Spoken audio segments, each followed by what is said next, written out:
Straight talk from Israel. You're listening to Israel News Talk Radio. You're listening to the Jay Shapiro Show.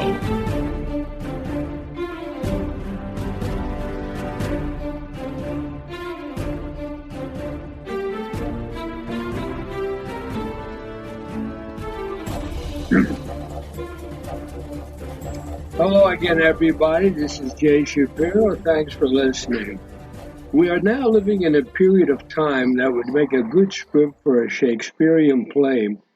I'm not sure whether it should be a tragedy or a comedy, or maybe a combination of both.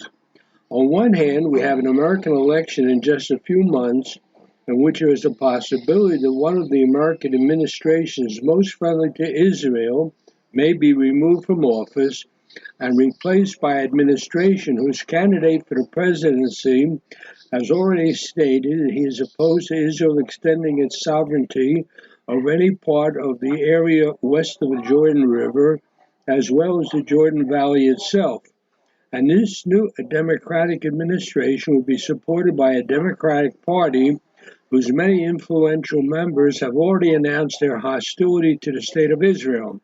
And at the moment, there is a possibility that Israel itself may be heading for another election, which be the fourth one in less than 2 years.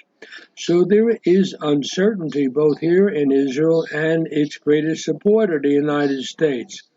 And on top of all this, there's a virus that's wreaking havoc both in the United States and Israel. So both the diplomatic and the local political scenes are in turmoil. And the right wing in Israel is pushing for extension of Israeli sovereignty to the Jordan Valley. And the head of the government, Netanyahu, is facing criminal charges. So our most supportive president is facing re-election, and our prime minister is facing criminal charges. And the populations of both the United States and Israel are facing the worst virus since the Spanish flu of 1918. And if that isn't material for a Shakespearean play, I don't know what is. The question is, as I said at the outset, is it a tragedy or is it a comedy? We'll have the answer no later than November, the date of the American election, and maybe even a little bit before that, depending on what happens here in Israel. Thanks for listening. I'll be back after the break.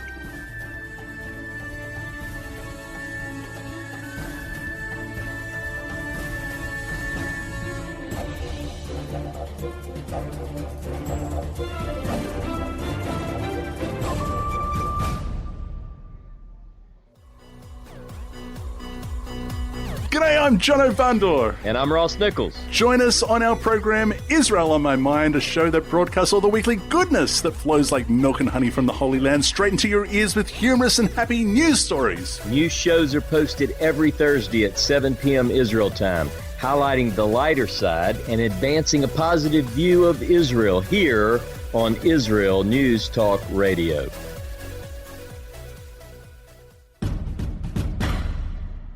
You're listening to the Jay Shapiro Show.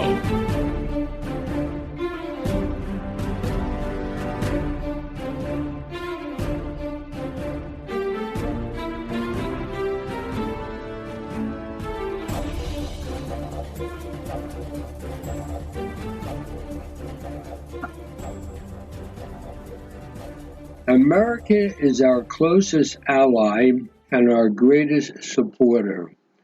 Therefore, what happens in America affects Israel.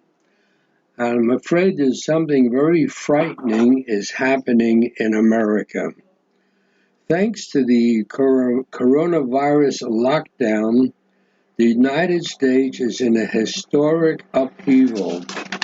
Small businesses like restaurants and shops that are the lifeblood of cities are shuttered, many for good, leaving signs for rent on street after street in the big cities.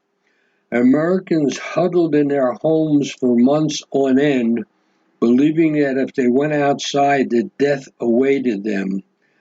This panic was occasioned by all kind of models predicting wildly unlikely fatalities from the coronavirus. These models have already become the basis for the exercise of unprecedented government power. For example, California was the first state to lock down its economy and confine its citizens to their homes. Eventually, almost every other state followed suit under enormous media pressure to do so. Never before had public officials required millions of lawful businesses to shut their doors, throwing tens of millions of people out of work. They did so at the command of one particular group of experts, those in the medical and public health fields, who viewed their mandate as eliminating one particular health risk with every means put at their disposal. If the politicians who followed their advice weighed a greater set of considerations, for example, balancing the potential harm from the virus against the harm from the shutdowns, these leaders showed no sign of it. Instead, governors and mayors started rolling out one emergency decree after another in order to terminate economic activity, seemingly heedless of the consequences.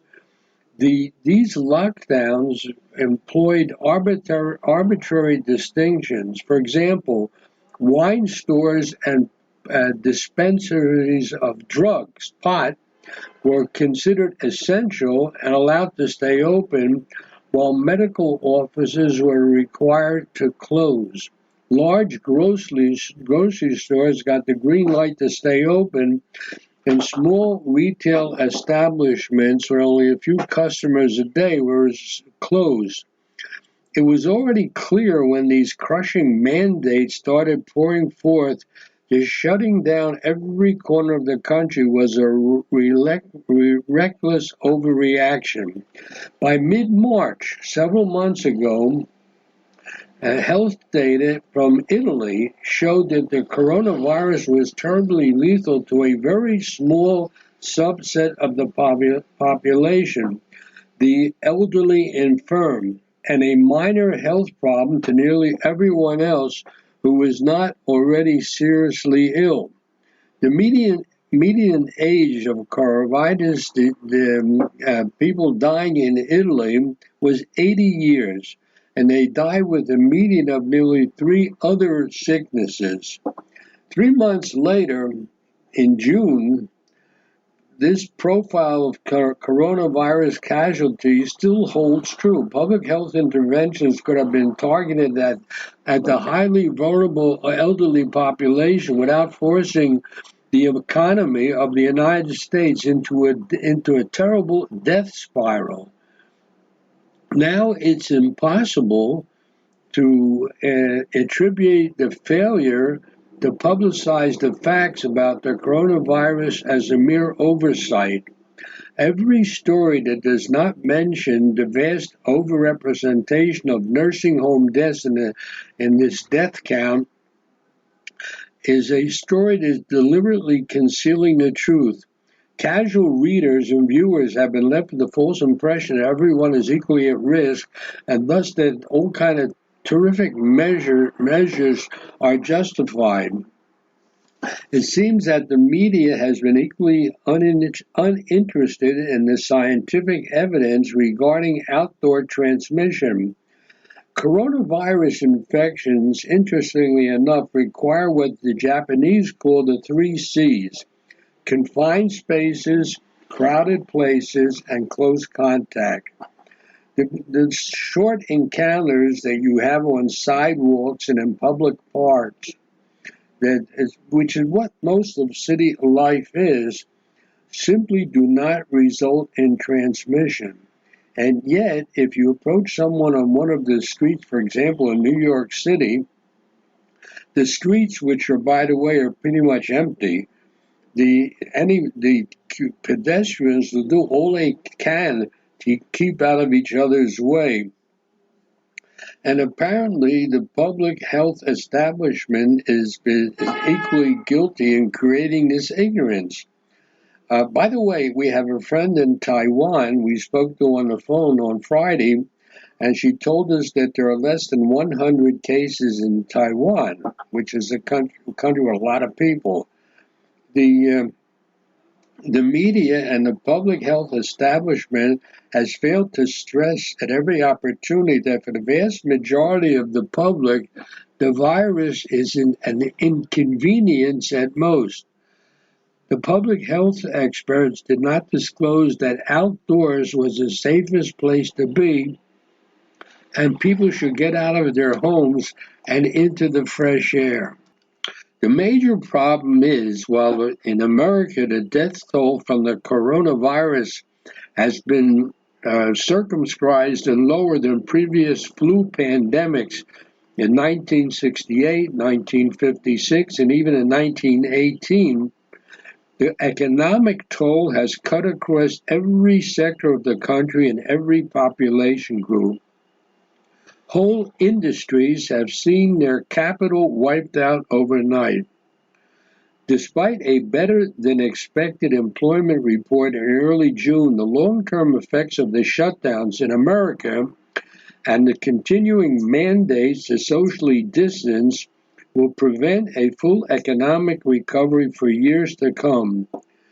Today, 44 million Americans are still out of work.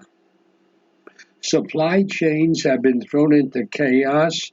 Small businessmen who have put their life savings into creating a service that customers have seen their hard work go up in smoke. Without rent from retail tenants, commercial landlords can't pay their taxes. City budgets have been decimated. The additional $8 trillion in public debt which has been taken on to try to substitute for the private economy will depress opportunity probably for generations. And the politicians have, I believe, not responded properly. The politicians' ignorance about the complexity of economic life was stunning, as was their hypocrisy.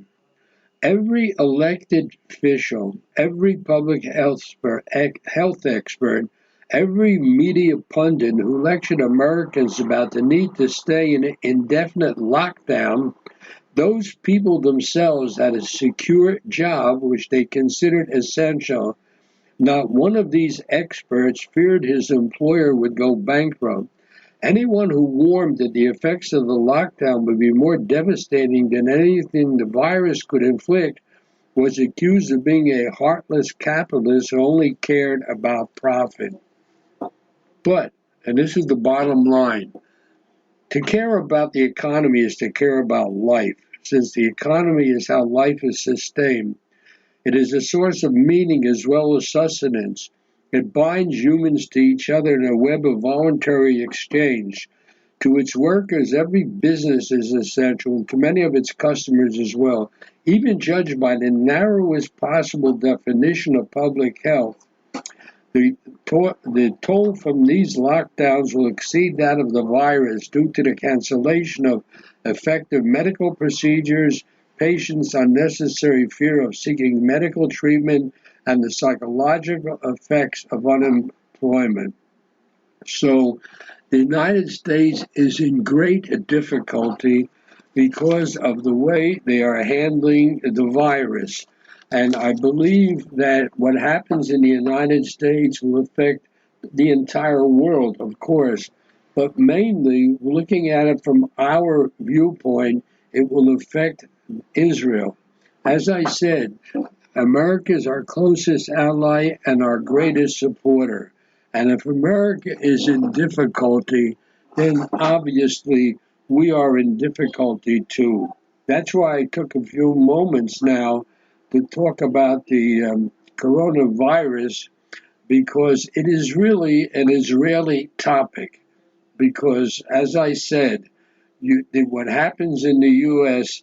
is going to affect Israel greatly.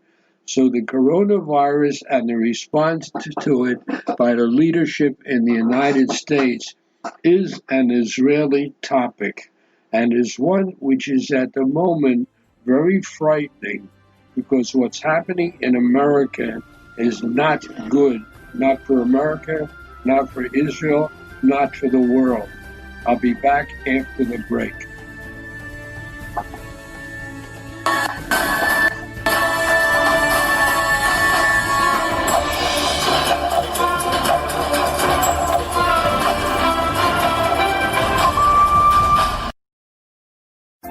Hi everyone, this is Andrea Siminto from Jerusalem, inviting you to drop everything and join me on my show, Pull Up a Chair. We'll visit this week's quirky stories, meet fabulous guests, and discover my Israel. Together we'll laugh, shout, and explain the topics that make us say, hey, we've got to talk about that.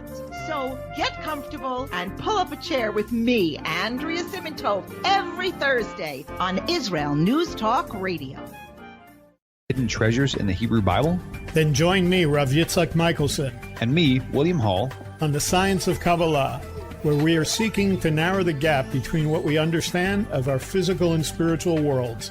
So make sure to tune in every Tuesday at 5 p.m. Israel time, 10 a.m. Eastern Standard Time, here on Israel News Talk Radio. Psalm 23, the Lord is my shepherd, I shall not want. Did you know this psalm and many others were composed by a Jewish shepherd and musician who later became a king? Would you like to know some of the inner meanings of psalms to help you connect with God and strengthen your soul? An exciting and easy-to-read book is now available which will help you do just that. Software for the Soul, Psalms for Everyone, available on Kindle, Audible, and Amazon.com. Software for the Soul. Modesty at the beach? It isn't just about body image. It's about feeling good. Modest swimsuits, so we don't get burned by the sun. So we won't get ogled by strangers. So we'll feel free to express ourselves without the need to expose ourselves. Let Marcy Modest help you to cover up what you want, how you want. Made in Israel. Visit marcymodest.com. That's MARSEA modest.com. And get a 10% discount on your first purchase. 2 new shows on Israel News Talk Radio. The return of the Jewish people to the land of Israel was prophesied in the Bible thousands of years ago and is coming true today. Shalom. Join me, Josh Wander, on Israel Unplugged. Listen in as we delve into the spiritual and physical aspects of the Jewish return to Zion. We'll discuss the biblically mandated, historic, and of course practical understandings of this incredible transition from exile to redemption. That's Israel Unplugged, every Monday on IsraelNewsTalkRadio.com. How did a nice Jewish girl from Delaware end up living in Israel? Shalom, I'm Natalie Sapinski. Join me on my show, Returning Home. Meet different people who have moved to Israel. Hear their personal stories, their highs, their lows, and everything in between. Each week, we talk to experts on immigration and the process of moving to Israel. Listen to Returning Home every Thursday, only on Israel News Talk Radio. You're listening to The Jay Shapiro Show.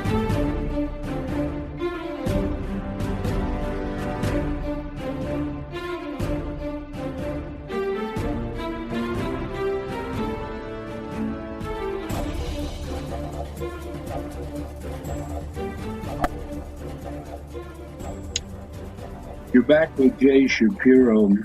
In the previous segment, I spoke about the fact that I'm very worried about what's happening in America, because what happens in America affects the world, and of course it affects Israel. I want to continue just for a few minutes on the same, if you will, pessimistic way, but I think it's realistic, and I think it's important to my listeners to understand what's happening. Within the past 2 weeks, there have been resignations of 2 powerful Jewish voices. The former New York Times editor and columnist Barry Weiss, which got a lot of publicity, and a former University of Southern California student government vice president named Rose Rich. Weiss and Rich cited outright hostility against the fact that they're Jewish and the fact that they associate or they identify with the state of Israel. And these were the reasons for their decisions to step down from their positions. Now, both of these women, if you check them, you can find them on the internet, they have all the requisite characteristics of progressive people, and they can certainly hold the positions that they were holding. In her resignation letter, the Weiss, which got a lot of publicity 2 weeks ago, she excoriated the hypocrisy she had experienced during her tenure at the New York Times. That was the paper that once advertised all the news that's fit to print and is owned by Jewish ownership. She signals that the lessons about the importance of understanding other Americans, the necessity of resisting tribalism, and the centrality of the free exchange of ideas to democratic society have apparently not been learned. Both Weiss and Rich asserted that it is their respective Jewish identities and their association with the state of Israel that have led to their vilification and forcing them to resign. The critics argue that their support for Israel has rendered them complicit in racism and by consequence guilty of espousing racist ideology. In other words, all you have to do is be a supporter of Israel and you are a racist. In her resignation letter, Rich cites an aggressive social media campaign designed to impeach her Zionism, despite university claims to nurture an environment of mutual respect and tolerance. Similarly, Barry Weiss, who resigned from the New York Times, wrote, and I quote, "Constant bullying by her colleagues who disagree with her views. They have called me a Nazi racist, and they scolded her for writing about the Jews. In addition, several of her colleagues insisted that she be rooted out if the company is to be truly inclusive." The editor-in-chief of the Jewish Journal of Greater Los Angeles, a fellow named David Suissa, was quoted by a woman named Lisa Ansel, is a director of the and a lecturer at Hebrew Language at Hebrew Union College Institute of Religion in Los Angeles. And she quoted Suissa writing that arguably the worst insult in America today is to be called a racist. It is now being weaponized against Jews, of all people, who have the nerve to support the existence of Israel, the Jewish state. There's tremendous irony in this statement and the perils that the current climate of cancel culture, that's the new word now, cancel culture, it cannot be ignored.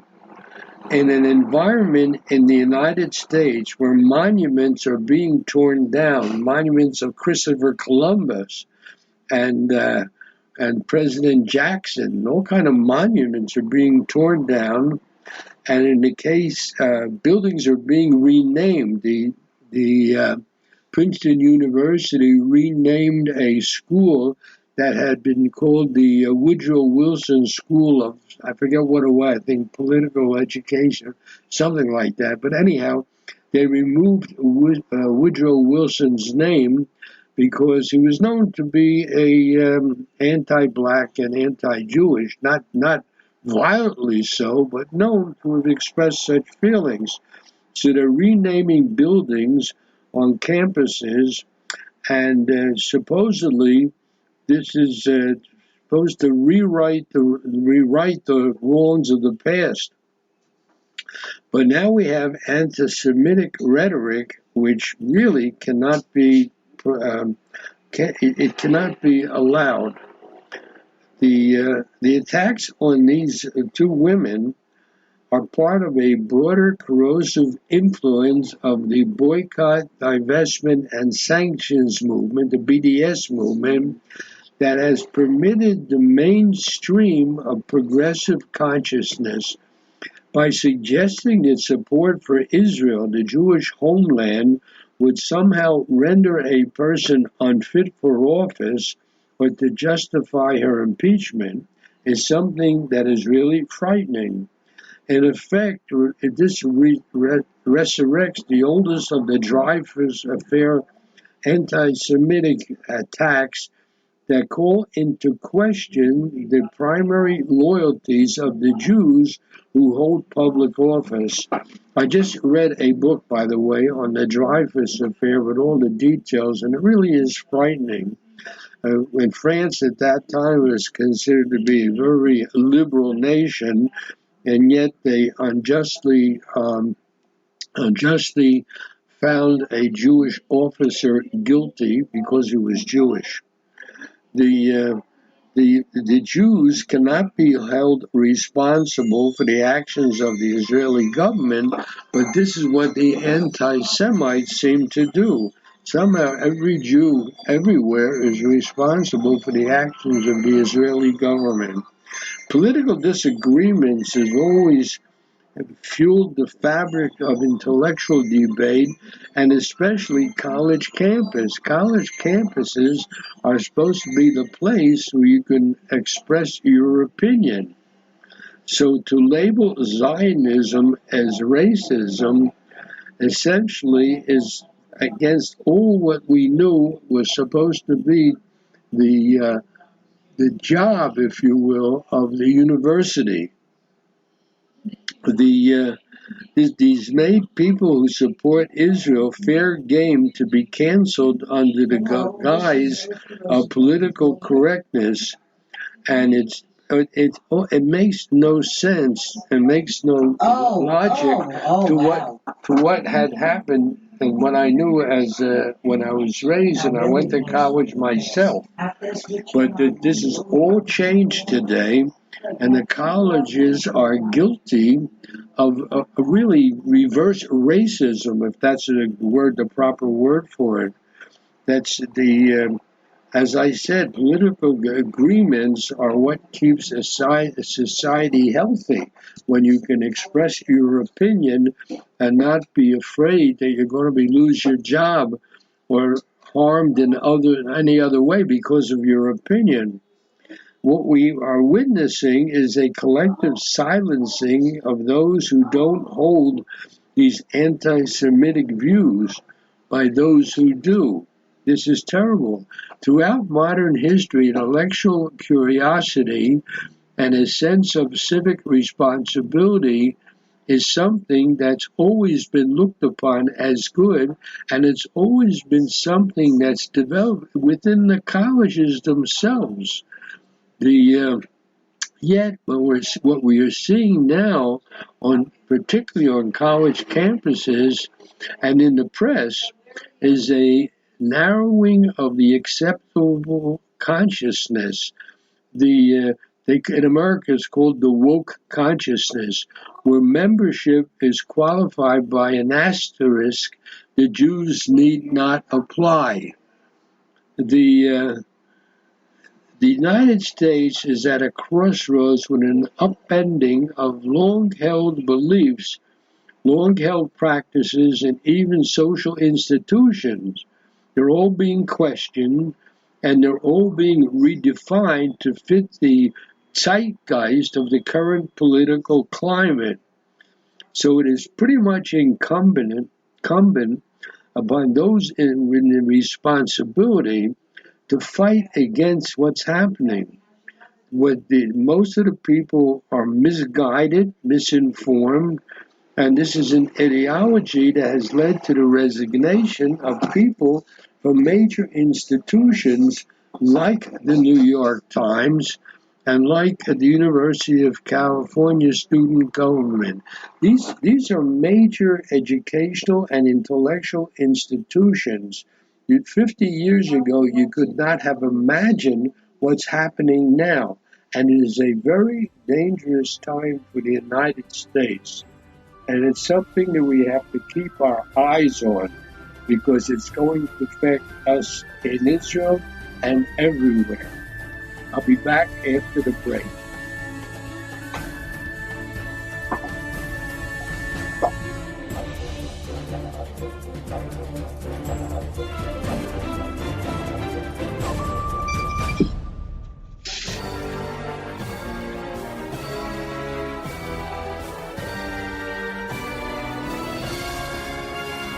Leap of Faith with Penina Taylor. We live in the age of information, but not inspiration. If you're like me, you're looking to be inspired to reach higher, to connect more, and to grow. Well, if you want to get warm, you need to stand close to the fire. And if you want to catch fire, you need to stand close enough to get hit by the sparks. Join me, Penina Taylor, as we walk with people who have embarked on a spiritual journey towards Torah. We'll uncover what started them on their journey and what truths they discovered along the way. So prepare to be inspired as we take a leap of faith every Sunday at 5 p.m. on Israel News Talk Radio.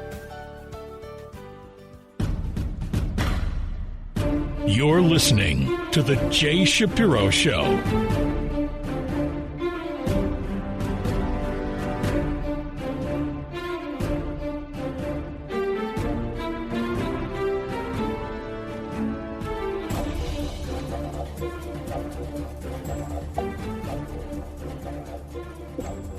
You're back with Jay Shapiro. I want to touch upon a topic now which is approaching a critical period.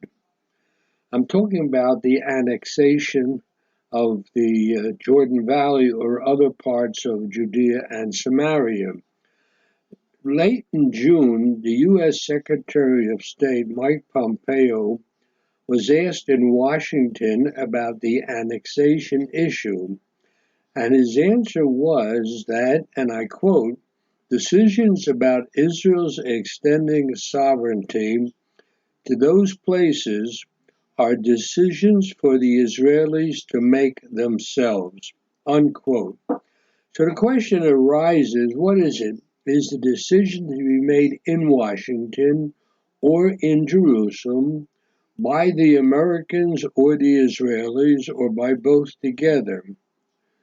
When you ask the question in this manner, the answer would appear to be sort of obvious.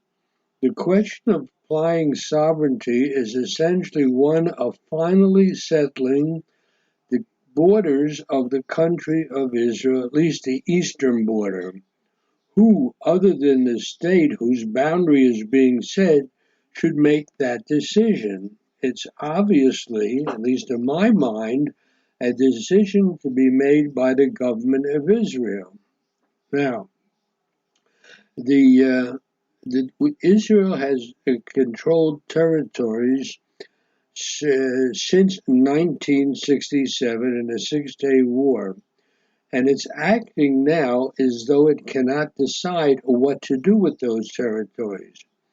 Israel has never decided for itself what it wants to do with Judea and Samaria, partly because Israelis cannot reach a consensus among themselves on this important matter, and also partly because the matter always depends on other factors. It is not a decision made in a vacuum. Regarding the inability to reach a consensus here in Israel, Israelis are no closer now to agreeing on whether it should retain Judea and Samaria. The Israelis are no closer than they were 53 years ago, with some people passionate about the need to keep that area, the West Bank as they call it, and they want to settle it for security and also religious historical reasons, while other Israelis, equally passionate, thinks that it should be ceded and given away in the belief that this will somehow bring the magical peace that we're looking for. So what's the status is that Israel has been unable to decide what to do with Judea and Samaria because it's always concerned about how the Palestinians will react, what the Arab world will say, what the Europeans will do, what the United Nations thinks, and most of all, what will the Americans allow? And while it is completely legitimate to factor all those considerations into a decision, still a decision has to be made. Depending upon other people's position and other people's reaction is not a policy. Israel needs to decide for itself what it wants to do and then go ahead and do it and let the chips fall where they may, and dealing with the geopolitical aftermath the best it can. It has to make a decision what is best for Israel and Israel's future. A chronic inability to decide on this matter has over the years been one of Israel's dilemmas in explaining itself to the world. Look at the other side. While the Palestinians have been on a message for decades in saying they want a state based on the 1967 lines with East Jerusalem as their capital, Israel waffles, goes back and forth, and doesn't make a definite statement. One government addresses new settlements and establishes them. Another uproots settlements. One Israeli government freezes settlement construction, and another Israeli government, under a different party configuration, allows settlement to continue. The net result is that the perception is Israel does not know what it wants.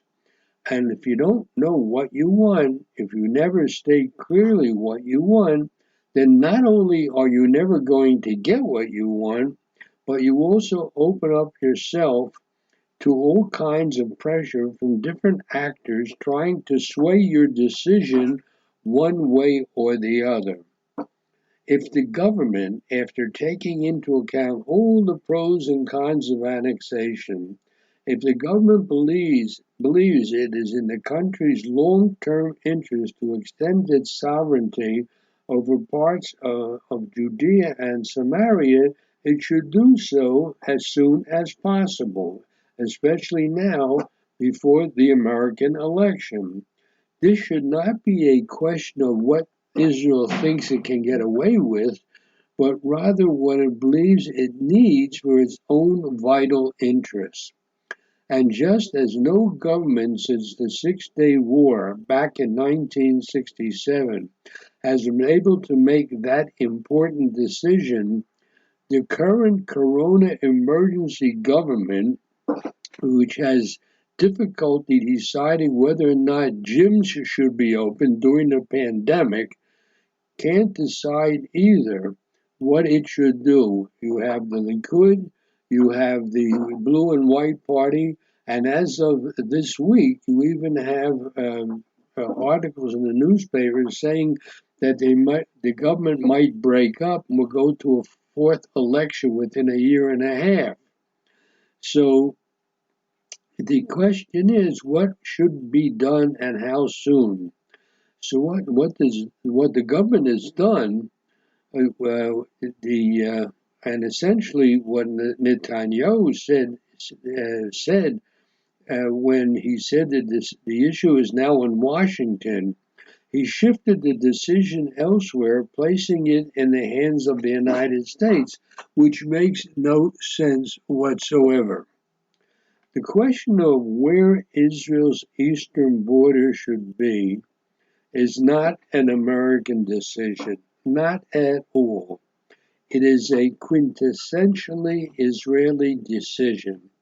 Jerusalem needs to decide for itself and not parcel out that decision to Washington, regardless of who is sitting in the White House, whether Trump gets reelected in November or whether the Democrats take the White House or perhaps even the Congress, or at least part of the Congress, The decision about what Israel's eastern border should be is an Israeli decision. No matter, as I said, who is sitting in the White House. If you wait to see who is sitting in the White House and what their response will be, is to abdicate responsibility and to cede to return our decision-making sovereignty over to someone else. Whether we apply sovereignty or not is probably the most critical issue that has come up since the Six-Day War. The most critical. And it's quite a paradox when what is on the table is whether to extend even further the country's territorial sovereignty and make it dependent upon how others are going to respond or who is in the White House. This is an Israeli and a purely Israeli decision, and in whatever direction Israel goes, it must be prepared to handle the responses from the European Union, from the United Nations, from the other Arab countries. The bottom line is, it is a decision that can be not be put in anyone else's hands, and once making the decision, be prepared to handle the responses from all around the world. This is all further complicated by the fact that Israel is in a really tight situation, because unless a budget is passed by August 25th, the country, according to the rules of procedure, will be forced to head to a fourth election. And the moment the government falls, the entire issue of annexation in any meaningful way, the whole question ends unless U.S. President Donald Trump wins the November election. So right now we are in a very short opening. It's not just between now and the U.S. election, but between now and August 25th, which is just around the corner. Otherwise, the government is going to fall. So actually, they could symbolically pass an annexation during an election period, but it would be meaningless unless ratified by the new government.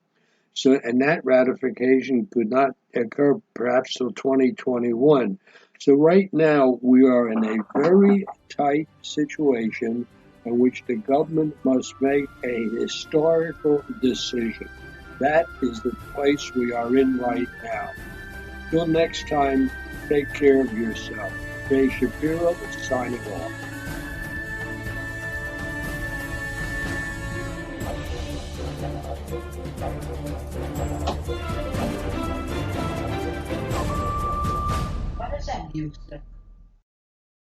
If you love Israel News Talk Radio, then you'll love our Facebook page. We keep you up to date on what's happening in Israel, plus little surprise treasures that we don't share on the radio. Go now to follow us on Facebook. Just look for the Israel News Talk Radio Facebook page, and don't forget to subscribe and follow us by clicking on the like button. We post great stuff there that you'll want to share. Israel News Talk Radio on Facebook and Israel News Radio on Twitter. If you're hearing this message, everyone else can too. Advertise with Israel News Talk Radio and get your message out to people. We'll build a personalized package for you. Contact advertising at israelnewstalkradio.com. Straight talk from Israel. You're listening to Israel News Talk Radio. Hey, this is Jake in Anchorage, Alaska, and I love listening to all the super interesting interviews and up-to-date information on what's happening in Israel. Hello, this is Anna King, originally from London, now living in Israel. And what can I say? Israel News Talk Radio is my cup of tea. My name is Bhaskar. I'm from India, and I love listening because you get to know the truth and wonderful voices from this lovely country. Mom! Okay, wait a minute. Hi, this is Chava Dax, and I'm calling from the rolling hills of Ma'ale Adumim, just north of Jerusalem. I always listen to Israel News Talk Radio to get all the latest news and commentary and to keep me up to date every day. This is Sarah Da from Malaya Jamim, and I'm 12. I wish Israel News Talk Radio was boring so my mom wouldn't listen to it all the time. Mom! You're listening to Israel News Talk Radio. News, opinion, and more. You're listening to Israel News Talk Radio.